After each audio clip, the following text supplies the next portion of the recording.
Okay, and scene. Hi. Okay, go ahead and state your name. My name is Wendy Baker Cross. Hi, Wendy. Sister. Hi. Okay, so this is an interview over, like, death as, like, a subject. So the main overall question is, do you fear death? No. No. Okay. That is an unusual response. Most people do fear death. I interviewed our mom earlier, and she also had the same response as us, which is no.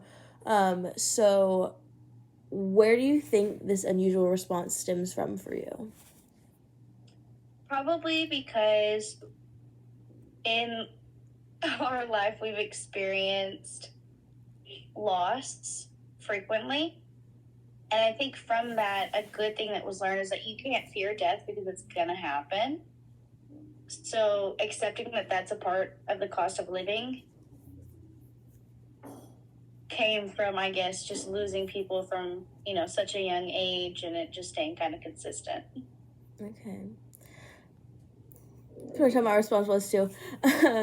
So, how does your lack of fear affect your perspective on life and your actions, what you do? Do you feel more free? Are you more reserved?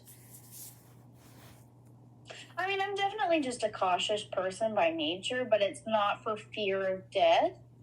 I think it's more, I know death's inevitable, so I want to live as much as I can, but also you have to, take care of yourself.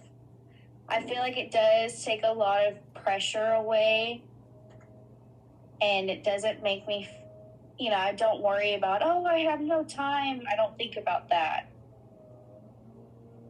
So I feel like it doesn't make me carefree, but I respect life a lot more.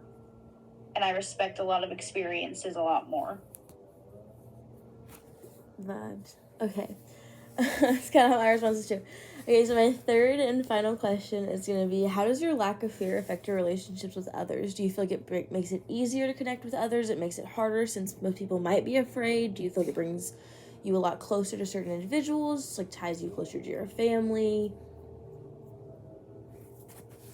I definitely think it makes it harder to connect to some people just because that is such what a lot of people is they have that impending sense of doom, and for me I don't. I'm not worried about it happening today or tomorrow, but I'll be old, hopefully. So for me, I'm more carefree when talking to people, and I enjoy hearing other people's experiences and learning from other people. But you can definitely tell it makes it harder for some people when you approach certain subjects like that to be able to have those conversations. Sorry, I'm sleepy. Okay, and this is just a bonus question since it's kind of like relative. It's relative to you now. Is like, as a mother, how do you feel about your lack of fear? Do you think you're going to bring up your child to be kind of more carefree, or do you feel like it's going to be more of like a be cautious kind of thing? So that's something I thought about a lot. I think that I'm definitely, never going to push one way or another on my kid, but letting them know that that's not something you have to fear, because that is a part of living. That's the circle of life. Mm-hmm. All things have an expiration date, and to try to live your life to the fullest. I mean, still being smart, still being safe, and not trying to make that time happen sooner, but listening to those who have experience, who can guide you and help make your journey a little bit easier. I like it. Well, thank you very much.